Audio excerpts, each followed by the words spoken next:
tuturor! Astăzi voi vorbi despre ce am vizitat și ce plaje am văzut pe una din cele mai superbe insule din Europa, Mallorca. Astăzi continuăm aventura noastră pe această insulă exotică în stil european, explorând plajele sale faimoase și frumusețea sălbatică. După ce am descoperit splendoarea culturală și istorică a capitalei, Palma de Mallorca, ne-am pregătit pentru o nouă etapă a călătoriei noastre. Pentru a explora în voie insula, am închiriat o mașină, un Fiat 500 Dolce Vita. Nimic nu se compară cu senzația de libertate pe care o simți când conduci pe drumurile pitorești ale Mallorcăi, cu vântul în păr și soarele strălucind deasupra noastră. Vă reamintesc că dacă nu am fi avut mașină închiriată, nu am fi avut nicio șansă să vizităm toate locurile din Mallorca, pentru că, deși nu pare, Mallorca nu este chiar o insulă mică. Mallorca are o lungime de aproximativ 100 de kilometri de la nord la sud și o lățime de aproximativ 70 de kilometri de la est la vest și este bine dezvoltată și capabilă să susțină fluxul mare de turiști care vizitează insula în fiecare an. Mallorca dispune de o rețea bine dezvoltată de drumuri și autostrăzi care leagă diferitele regiuni ale insulei. Dar haideți să vă povestim mai multe despre plajele din Mallorca.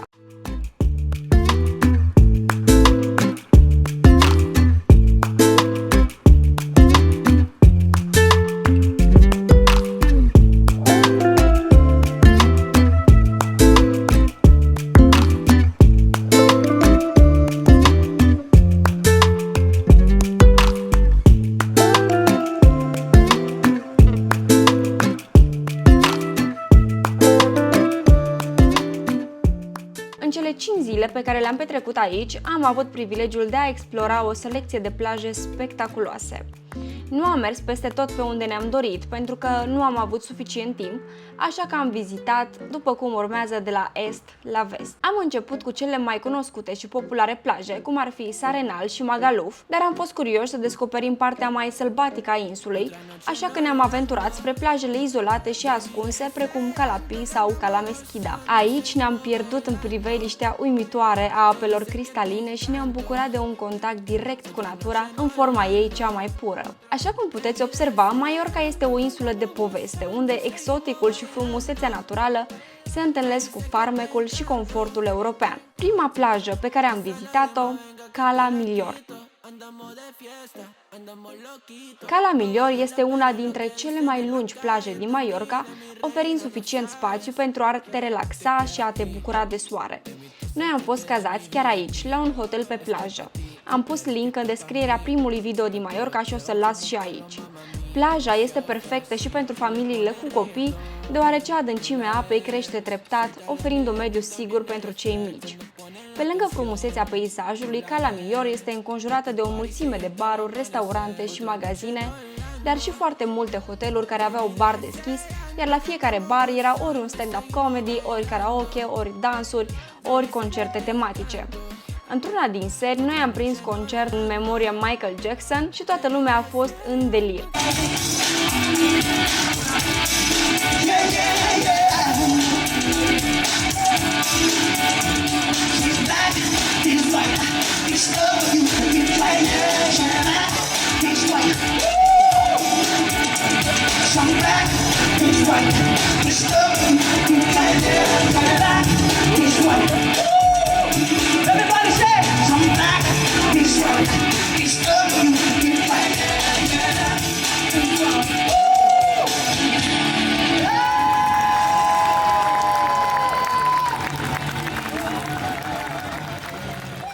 Plaja S'Arenal. Plaja S'Arenal este situată în sudul insulei Mallorca, la aproximativ 15 km de capitala Palma de Mallorca. Această plajă este cunoscută drept una dintre cele mai populare și aglomerate plaje din Mallorca și este faimoasă pentru petrecerile de pe plajă și pentru cluburile de noapte. Aici avem nisip fin și o culoare albastru intensă a apei, iar ce e foarte deosebit este faptul că sunt o mulțime de palmieri pe plajă și arată superb la apus. Plaja este înconjurată de baruri și terase, iar atmosfera generală aici este una de petrecere. Media vârstă este cea mai mică pe care am văzut-o în Mallorca și, așa cum un coleg din Germania mi-a zis, nu poți să fii german dacă nu te-ai îmbătat măcar o dată în Mallorca. Eu am vizitat plaja asta singură și nu mi-a plăcut în mod deosebit pentru că pe trotuare era multă mizerie, sticle goale, pahare și foarte mulți oameni băuți. Probabil că dacă eram cu măcar încă o persoană sau mai bine cu un grup, nu aș fi băgat de seamă și m-aș fi bucurat mai mult deloc. De altfel, nu m-aș duce pe plaja Sarenal decât cu un grup de prieteni, așa cum vă spuneam, și asta pentru maxim o seară de distracție. Sunt alte plaje mult mai frumoase și care merită vizitate în Mallorca. Mergem înapoi spre casă, iar în drumul către Cala Millor, unde suntem cazați, trecem și prin Manacor, orașul unde se află Academia lui Nadal. Acesta este un loc de o importanță deosebită în lumea tenisului. Academia a dat naștere unor mari jucători, iar Rafael Nadal este cel mai renumit dintre ei. Este fascinant să descoperim cum acest loc modest din Mallorca a contribuit la formarea unor talente deosebite care au adus glorie țării și sportului. Magaluf. Plaja Magaluf este situată într-o stațiune populară pe coasta de vest a insulei Mallorca, în apropiere de Palma de Mallorca și este cunoscută pentru atmosfera animată. Plaja este înconjurată de hoteluri, restaurante, baruri și cluburi de noapte. Personal, nici asta nu a fost pe placul meu, mi s-a părut prea comercială, prea multe baruri și gălăgie, dar mi s-a părut foarte potrivită pentru atunci când mergi cu grupuri de prieteni sau cu copii mici, pentru că e absolut totul la îndemână. Cap de Pera, Cala Rajada. O altă zi ne duce la Calea Rajada, cunoscută pentru frumusețea sa naturală și pentru liniștea pe care o oferă. Această plajă este mai puțin aglomerată și mai puțin dezvoltată decât alte zone turistice, care o face mai atractivă pentru cei care caută o atmosferă mai relaxată și mai autentică. Calea Rajada a fost inițial un sat mic de pescari care și-a păstrat farmecul autentic până în ziua de astăzi. Aici veți putea vedea clădiri tradiționale și veți simți atmosfera autentică a unei comunități pescărești. Este diferită de alte plaje de pe insulă prin faptul că a reușit să evite aglomerația și dezvoltarea excesivă. Aici natura este în prim plan și nu veți găsi hoteluri înalte și construcții care să răpească din frumusețea peisajului. Apa este limpede și este turcoaz, iar nisipul este fin și combinat cu pietricele și îți oferă o senzație foarte plăcută la atingere. De aici, la o distanță de 20 de minute de mers pe jos, găsim Cala Gat, una dintre cele mai frumoase plaje din Mallorca după părerea noastră.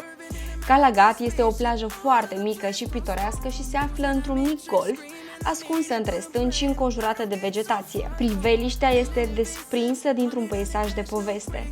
Nu veți găsi decât un bar care vinde doar băuturi și câteva experiențe pe mare cu paddleboard. Din nou, pentru noi a fost una dintre cele mai frumoase plaje pe care le-am văzut vreodată, nu doar în Mallorca. Se spune că de-a lungul timpului, plaja Cala Gat a devenit un secret foarte bine păstrat al insulei Mallorca, deși îl găsim pe TripAdvisor și pe Google și pe toate celelalte platforme, mai ales Instagram, Facebook, YouTube. Cu toate astea, recunosc că nu am văzut foarte mulți turiști. Mai degrabă cei care veneau erau localnici, oameni care veneau pregătiți cu ziare, cu sandvișuri și tot ce aveau nevoie pentru câteva ore de plajă. Aici poți savura liniștea, te poți relaxa și te poți bucura de priveliști spectaculoase într-un cadru natural autentic. Vă las cu niște imagini încântătoare cu apa cristalină prin care vezi pur și simplu peștii la picioarele tale. Este încântător! I'm not really this, but damn I swear my ambitions can feel a whole stadium on. Hey, I put in my work, I don't care what you say. I'm a rock star, cash a check, oh yeah. I won't settle for anything less. Fuck anxiety, middle finger to my chest. I'm a D&D my phone. No text, no call, no show. In the beam and see the top go down. Ain't no ceiling in my life right now. Curving that fake shit, swerving in a Malibu spaceship.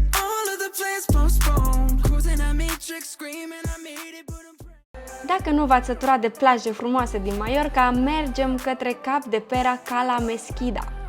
Cala Mesquida este cunoscută pentru frumusețea sa naturală și pentru dimensiunile sale generoase.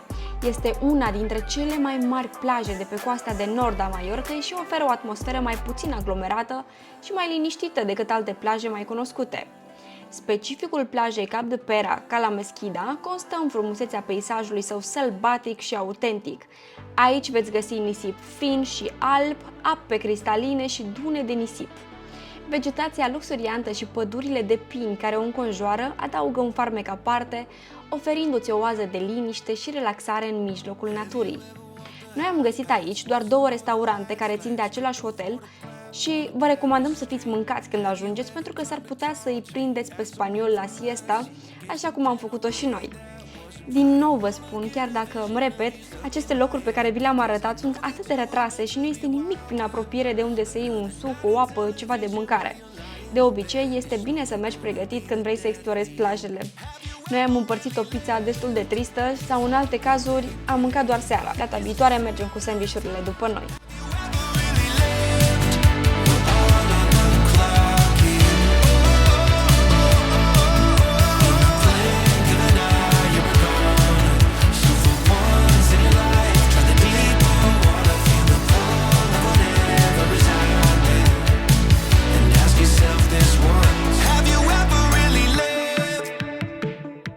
Pentru că se lasă seara, noi plecăm către Cap Formentor, un loc care ne va rămâne în suflet pentru toată viața și care are o semnificație extraordinară și pentru mine și pentru Ionuț. Drumul de la Cala Meschida până la Cap Formentor este absolut divin. Nu știu dacă eu reușesc să transmit cât de mult îmi place locul și cât de frumos este tot ce vedem. În drumul nostru spre Cap Formentor se află un alt loc superb și din nou probabil că unul din cele mai frumoase locuri pe care le-am văzut vreodată. Mirador de Scolomer în Polența. Drumul în sine este plin de serpentine și curbe, oferind o călătorie scenică, de vis. Aici trebuie neapărat oprit. În timp ce ne plimbăm prin Mirador de Scolmer, putem vedea și numeroase capre sălbatice care hoinăresc pe stânci. Aceste animale jucăușe și pline de viață adaugă un farmec aparte peisajului și ne oferă ocazia de a ne conecta și mai puternic cu viața sălbatică din Mallorca. Stâncile din jurul nostru sunt de o frumusețe incredibilă și ne oferă o priveliște asupra mării și a întinderilor albastre de apă. Formațiunile stâncoase impresionante, sculptate de-a lungul timpului de forțele naturii, sunt un exemplu al măestriei naturale și ne lasă cu o amintire ce nu se va stinge vreodată.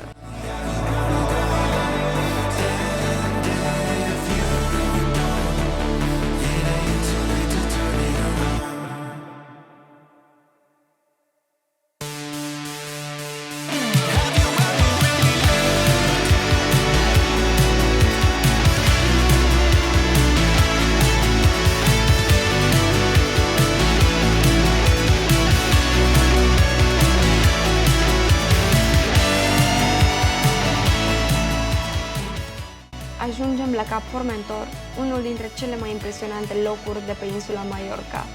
Este ceva ireal ce nu am crezut că există. Vă spuneam și mai devreme că Mallorca este destul de pitorească pentru o insulă atât de căutată și că nu găsești construcții făcute prost, fără gust sau fără sens.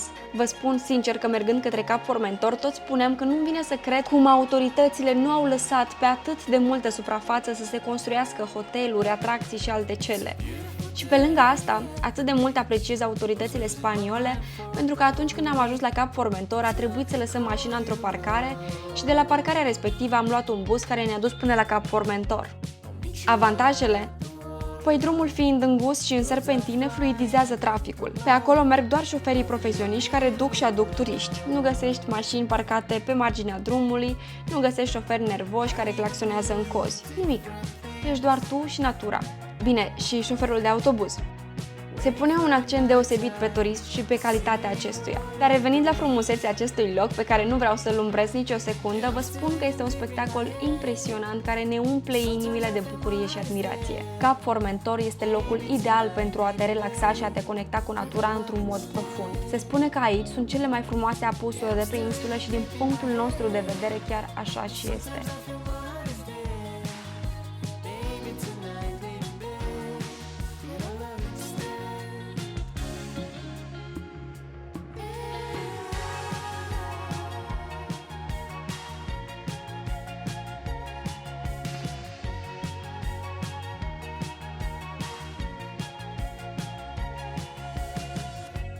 Yes, I know we're not the same.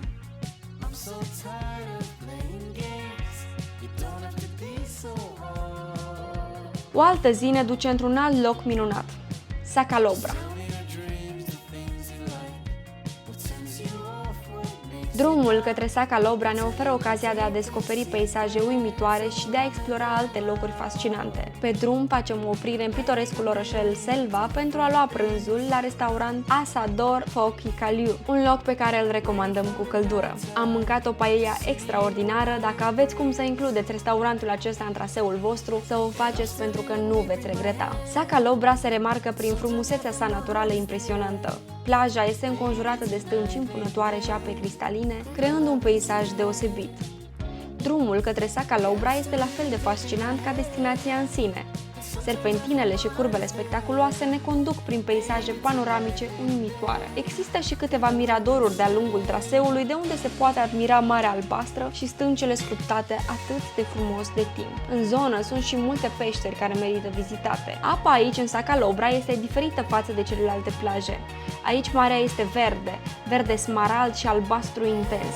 Sunt două plaje spectaculoase, ferite de agitație. Din nou, îți lași mașina la o parcare și mergi pe jos 15 sau 20 de minute până la cele două plaje. Prima plajă este Port de Sacalobra. Arată efectiv ca un vis și este cea mai aproape de parcare.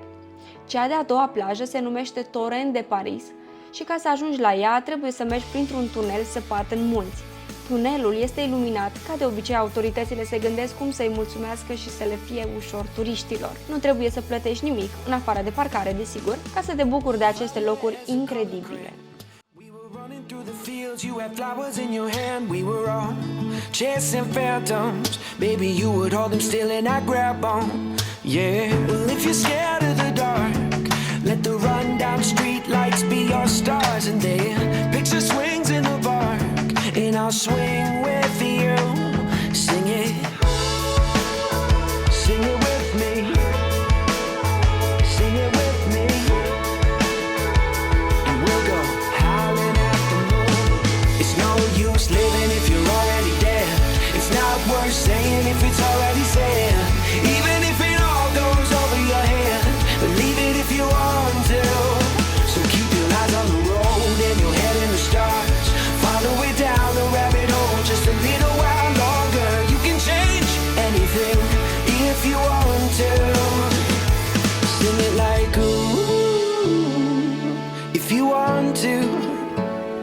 Sing it like ooh, if you want to. The next time I turn around, you'll have grown into a woman in a single bound. I hope I never take you for granted. Spending time with you is all that I wanted. But I'll go back to when you were small, burning all our favorite records on the CD-ROM. We were splitting headphones in a hammock to a soundtrack we could get lost in. Sing it with me. Sing it with me. Next time I turn. O altă zi, o altă plajă extraordinară. Calapii se află într-o mică localitate cu același nume, situată în sudul insulei Mallorca. Această plajă este cunoscută pentru frumusețea sa naturală și atmosfera liniștită și relaxantă pe care o oferă. Geografia locului este dominată de o mică și adâncă râpă care se deschide spre Marea Mediterană, formând astfel plaja Calapii. Apele turcoaz și nisipul fin și alb creează un peisaj idilic, înconjurate de stânci înalte și pini pitici, care oferă o umbră plăcută. Nu poți ajunge nici la această plajă cu mașina, pentru că trebuie să cobori mai multe trepte. Este ireală Mallorca. Plaja este interesantă și diferită prin faptul că a păstrat în mare măsură caracterul său natural. Lipsa construcțiilor sau a dezvoltării comerciale excesive adaugă un farmec aparte locului. Aici, turiștii se pot relaxa într-un cadru natural, liniștit, bucurându-se de soare, nisip și apă cristalină. Pe plaja asta nouă nu ne-a plăcut nisipul și nici faptul că erau tot felul de alge în apă, dar în rest, viul și sălbăticia locului sunt grozave. Este o plajă pe care nu poți să o ratezi și jumătate de zi trebuie să petreci aici, măcar. Sunt două plaje și aici. Prima, pe care o vedeți în imagine, este mai accesibilă și mai este și aceasta, unde trebuie să mergi cam 20 de minute pe un drum printre stânci. Nu este nisip de stat efectiv la plajă, dar sunt stânci pe care îți poți pune prosopul și poți sta destul de comod. Cam asta este tot ce am putut noi să vedem în 5 zile. Am mai rămas foarte mult de explorat și chiar ne dorim să ne întoarcem cât de curând. Mallorca ne-a impresionat profund și nu ne-am gândit că există ceva în Europa care chiar să concureze cu apele splendide ale Greciei.